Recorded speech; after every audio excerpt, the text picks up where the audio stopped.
화요일 친절한 경제에 권혜리 기자 나와 있습니다.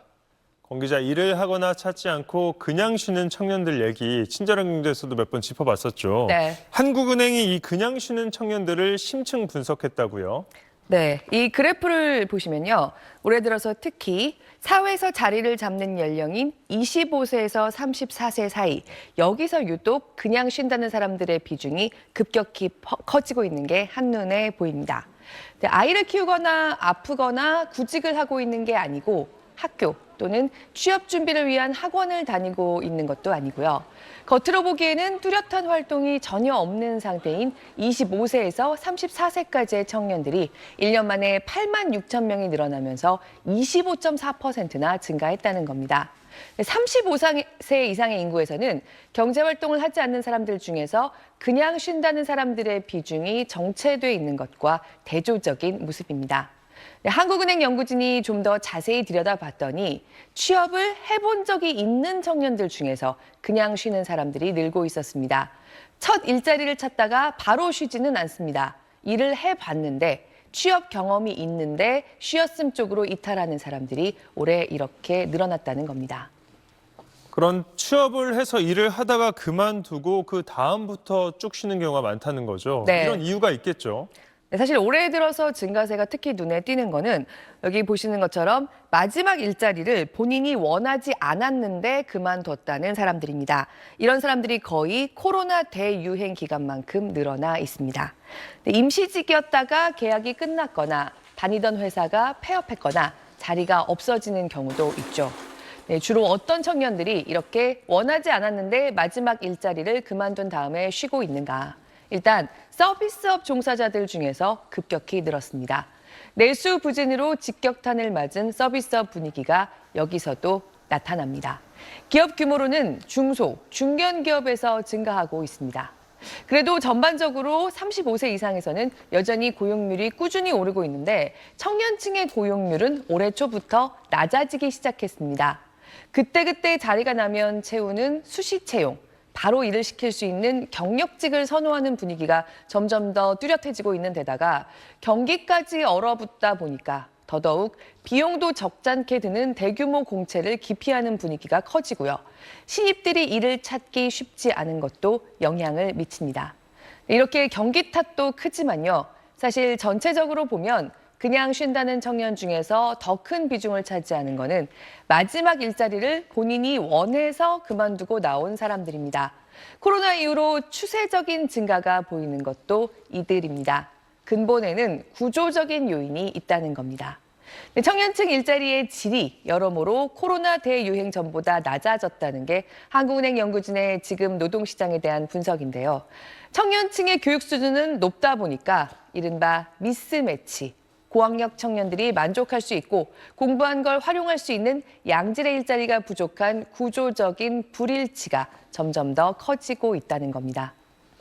네, 권 기자 말대로 이게 그냥 요즘 세대 이야기다. 이렇게 보고 넘어가면 안 될 것 같습니다. 네, 지금의 신흥 청년들이 일본에서 나타났던 모습처럼 아예 구직 의지를 잃은 사람들로 남지 않을 대책을 강구해야 한다는 게 한국은행의 우려입니다.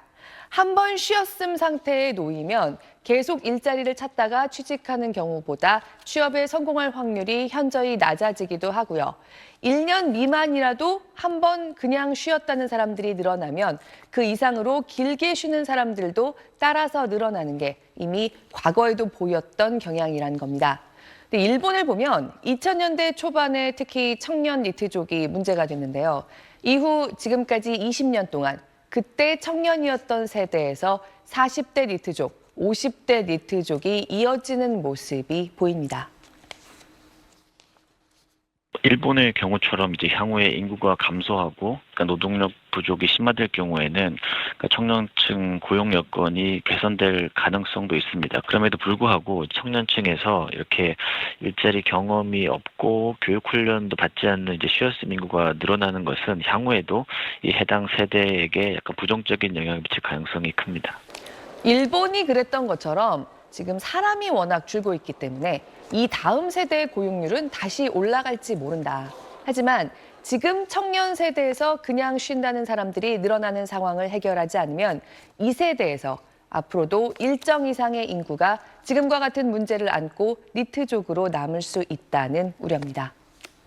네, 권혜리 기자 잘 들었습니다. 한 대학교의 지역 우수 기업 채용 박람회를 찾은 취업 준비생들. 좁아진 취업 문이 걱정입니다.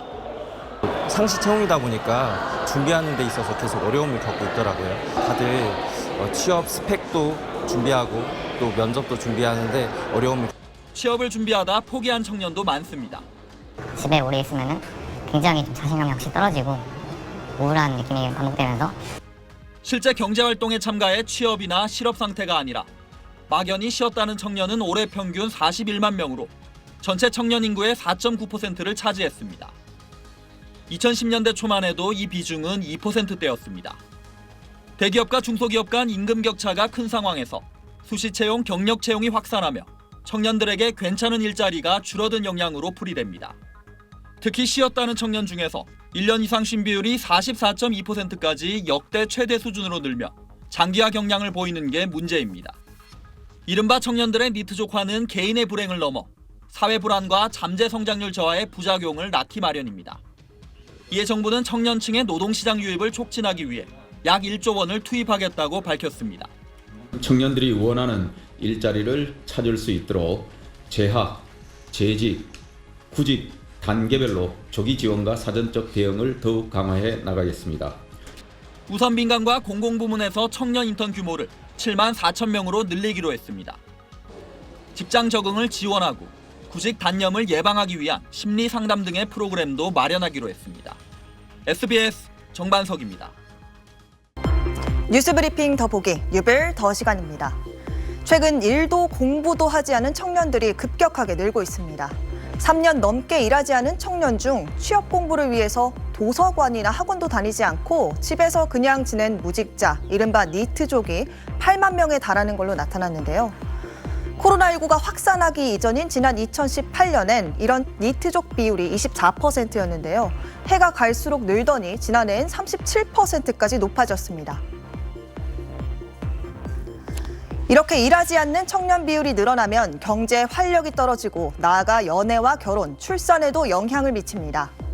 실제로 청년기에 니트족이었던 이들은 아닌 사람보다 결혼할 확률이 10%포인트 낮다는 한국노동연구원의 연구 결과가 나오기도 했습니다. 심지어 일자리를 구하지 못해 집에 틀어박혀 사회와 단절되는 청년도 늘고 있습니다. 전국적으로 고립된 청년이 51만여 명, 집에서 나오지 않는 은둔 청년도 24만 7천 명으로 추산됩니다. 이들 10명 중 7명은 원했던 시기에 취업을 못했고 절반 이상이 원했던 직장이나 학교에 들어가지 못한 실패의 경험이 있다고 응답했습니다. 어딜 나가든 내 경쟁자고 내 안에서 이건 네가 못나서 그런 거야. 좌절을 항상 겪었어요. 18시간은 잤어요. 가끔 새벽에 편의점 나가서 뭐 사 먹고. 제 또래 청년들이 무서웠어요. 처음 만날 때 성함이 어떻게 되세요? 한 다음에 나오는 게 과가 어떻게 되세요? 저는 그때 얘기할 말이 없는 거예요. 이런 현상의 배경엔 과도한 경쟁 속 실패를 인정하지 않는 한국 사회 분위기도 있는 걸로 보입니다. 영국 BBC도 한국 젊은이들이 사회의 높은 기대치에 압박감을 느껴 스스로 고립의 길을 선택하고 있다는 분석을 내놓기도 했는데요. 청년들을 세상 밖으로 이끄는 정책적인 지원도 물론 중요하지만 근본적으로는 사회 분위기를 바꿔야 하는 목소리도 나오는 가운데 최근 한 대학교에서는 학생들이 자신의 실패를 전시하고 자랑하게 하는 행사가 열렸습니다. 평범한 러닝머신을 찍은 이 사진의 제목은 제자리 걸음. 잔디밭에 덩그러니 넘어져 있는 의자 사진의 제목은 누군가 일으켜준다면입니다. 일상에서 포착한 실패의 순간들이라며 카이스트에 전시된 사진들입니다. 학생들은 자신이 겪은 실패 순간을 글과 사진으로 전시하기도 했습니다. 카이스트라는 좋은 학교에 있다 보니 졸업한 선배도 동기들도 모두 우수하다. 좋은 직장, 번듯한 미래계에 모든 척척해내는 진실성. 그런 동문 사이에 있는 게 자랑스럽지만 연구와 삶에서 실패를 만날 때마다 혼자 시들어가는 느낌을 받는다. 싱싱한 잎들 사이 혼자 시드니 노란 이파리처럼. 학생들이 실패를 두려워하지 않도록 2년 전 만들어진 카이스트 실패 연구소가 올해 처음 2주간의 실패 주간을 지정하고 시도한 행사입니다. 치열한 경쟁 환경에서 자신의 실패담을 쉽게 털어놓기 어려웠던 학생들은 큰 위로를 주고받았습니다. 부끄럽다고 생각도 들고 부정적인 부분이라고 생각도 많이 드니까 다른 사람들한테 말을 하기가 되게 조심스러워지는 부분들이 있는데 그런 부분들을 일단 겉으로 꺼낸 것도 사실은 좀 용기였고요. 다음 달 1일에는 서로 실패 경험을 공유하는 망한 과제 자랑 대회도 열릴 예정인데 학업뿐만 아니라 연애, 진로 등 인생 과제에서 실패한 경험담을 공유합니다. 실패를 통해서 오히려 더 큰 성공을 이루는 그런 자양분으로 활용할 수도 있고 이런 학생들이 사고의 폭을 넓힐 수 있도록